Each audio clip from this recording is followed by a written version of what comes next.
والسماء ذات البروج واليوم الموعود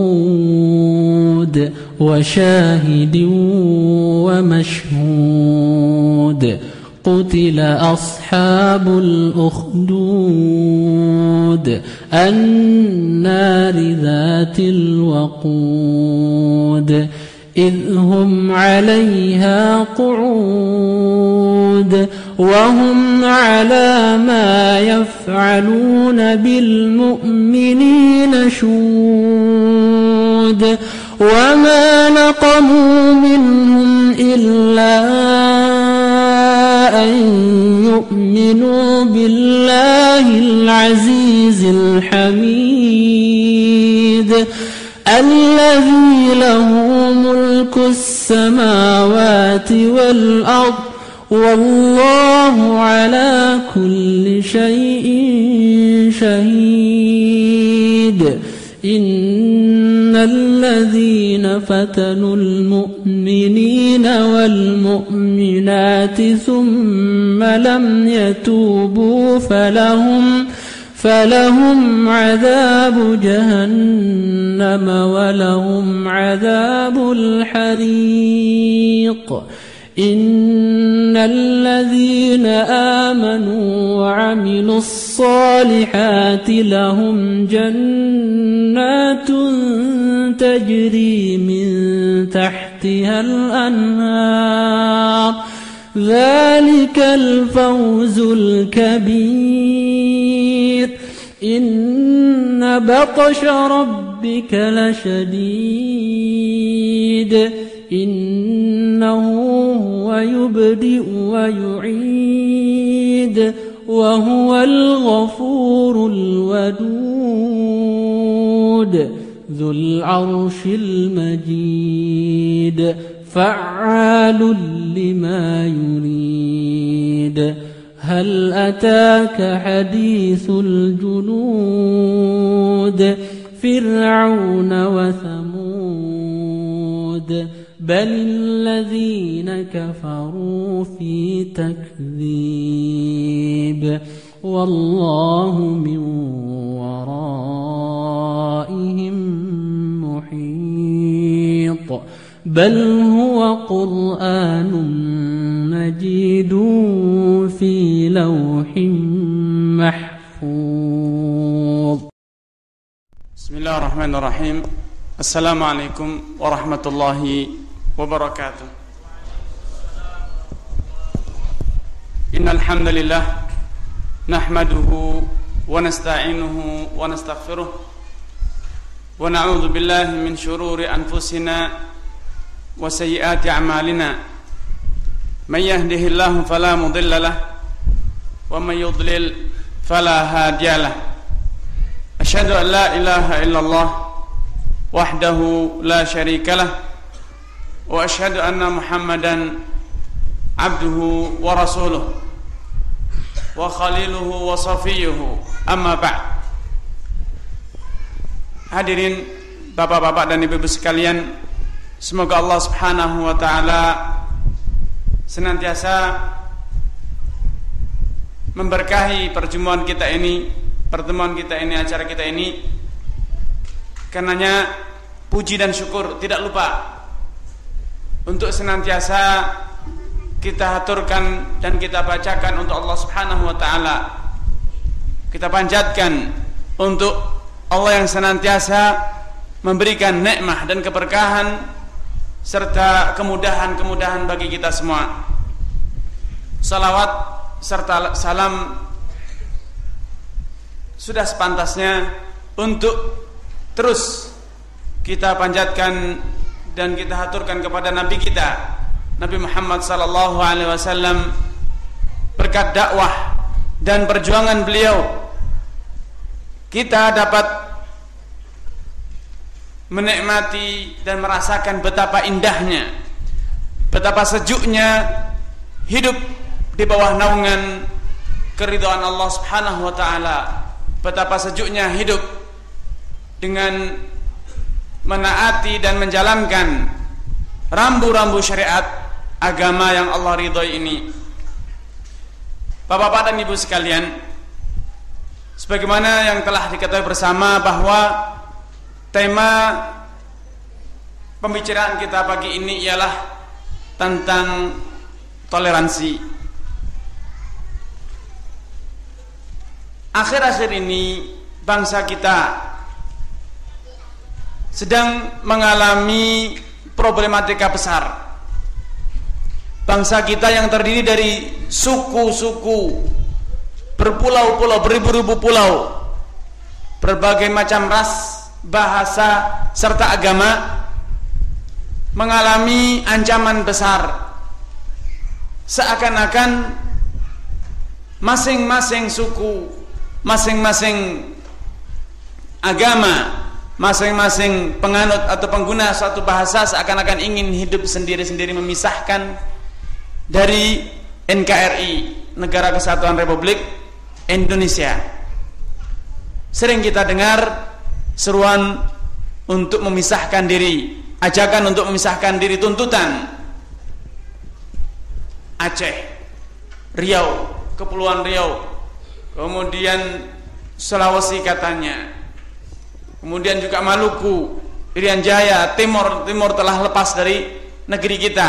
Dan beberapa lalu seruan-seruan ini atau tuntutan-tuntutan semacam ini terus digemakan.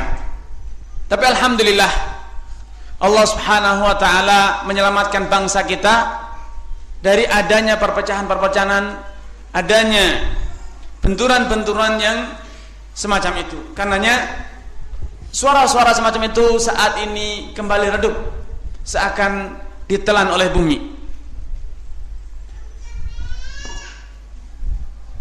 Adanya perbedaan ras, suku, bahasa yang ini menjadi kekayaan tersendiri bagi bangsa kita yang dikagumi oleh masyarakat internasional, di mana berbagai macam suku, berbagai macam bahasa, budaya bisa bersatu padu dan sama-sama membangun kejayaan bangsa ini.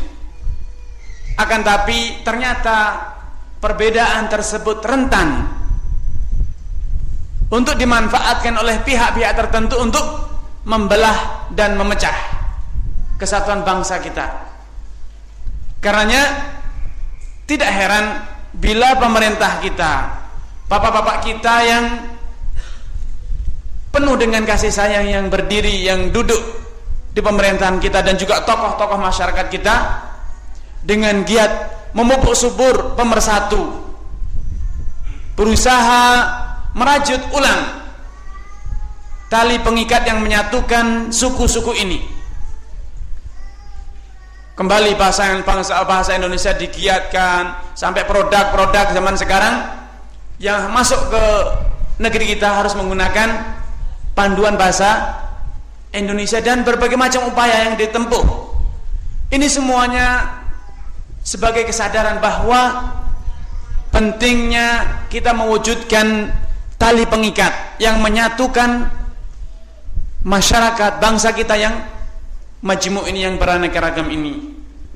Dan subhanallah, keinginan bapak-bapak kita ini patut untuk kita acungi jempol dan kita syukuri, kita ucapkan terima kasih. Kenapa tidak? Karena ternyata keinginan mereka untuk mempersatukan bangsa, mempersatukan umat manusia dalam satu payung, dalam satu kesatuan, ini selaras dengan keinginan Allah Subhanahu wa taala.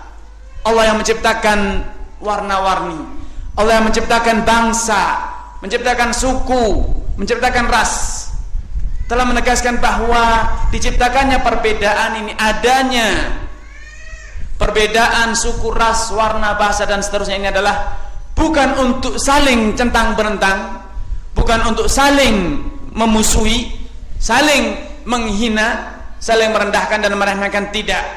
Akan tetapi perbedaan ini sebagai indikasi, sebagai tanda pengenal, sebagai bahan untuk saling kenal mengenal, dan selanjutnya bahu membahu serta bersatu padu mewujudkan satu cita-cita yang sama, yaitu sama-sama mengabdi kepada Allah Subhanahu wa taala. Allah menegaskan, ya ayuhan nasu inna khalaqnakum min dzakarin wa untha wa ja'alnakum syu'uban wa qabaila lita'arafu.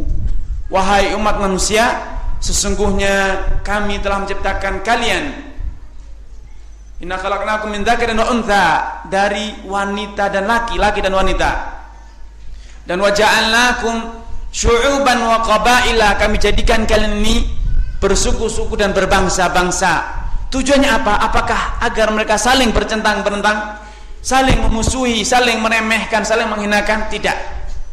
Fungsinya adalah untuk dijadikan sebagai pembeda, pengenal. Fulan itu yang warga atau yang aslinya dari Sunda, fulan yang dari kabilah ini, fulan itu yang berbahasa ini dan itu. Karenanya tatkala Rasulullah SAW menjalankan Hajjatul Wada', haji perpisahan, beliau menegaskan ini di hadapan 100.000 umatnya. Dalam jumlah yang besar 100.000 kaum muslimin yang kala itu turut menyertai Rasulullah SAW menunaikan ibadah haji. Beliau mengatakan, ayyuhan nas, wahai seluruh umat manusia, ketahuilah, kullukum min Adam, sungguhnya kalian adalah asal usulnya satu, anak keturunan Adam. Wa Adam min turab, dan Adam asal usulnya adalah dari tanah. Artinya asal usul kalian sama, bapak kalian sama, nasab kalian semuanya akan berujung kepada satu ayah, satu ibu. Siapa mereka? Mereka adalah Adam dan Hawa, dan semuanya itu berasal dari Adam, dan Adam asalnya dari turab. Sama, tidak ada bedanya. Karenanya istilah darah biru dalam agama Islam itu tidak dikenal. Istilah orang yang memiliki aliran darah biru sehingga ia kebal hukum, sehingga ia berhak untuk sewenang-wenang dengan orang yang berdarah merah, dalam Islam tidak dibenarkan. Karenanya Rasulullah SAW dengan lantang mengatakan, tatkala ada upaya-upaya untuk mewujudkan, untuk menggerakkan pemahaman orang kepada adanya darah biru, beliau mengatakan, walladzi ba'atsani bil haqq, demi Allah Subhanahu wa taala yang telah mengutusku membawa kebenaran, lau anna Fatimah bintu Muhammadin saraqat laqata'tu yadaha, andai Fatimah putriku sendiri, Fatimah bintu Muhammad mencuri, niscaya akan aku tegakkan, aku perlakukan sama dengan masyarakat yang lain. Nasab beliau, putri, status beliau sebagai putri Rasulullah SAW tidak akan menjadikannya kebal terhadap hukum, dan beliau memberikan peringatan, warning kepada umatnya. Sesungguhnya adanya darah biru, anggapan adanya darah biru, kekebalan hukum, inilah yang menjadikan bangsa-bangsa sebelum kita binasa dan hancur. Karena apa yang mereka lakukan dahulu di zaman umat-umat sebelum Rasulullah SAW, kalau idza saraka fihim asy-syarif, bila ada orang yang derma, orang yang bangsawan, orang yang katanya berdarah biru mencuri, niscaya mereka tidak akan dihukumi, tarakuh, akan dibiarkan. Wa idza saraka fihimul wadi', dan kalau ada orang yang dari rakyat jelata mencuri, aqamu alaihil had, mereka dihukumi, dipotong tangannya. Ini biang kehancuran bangsa-bangsa sebelum kita.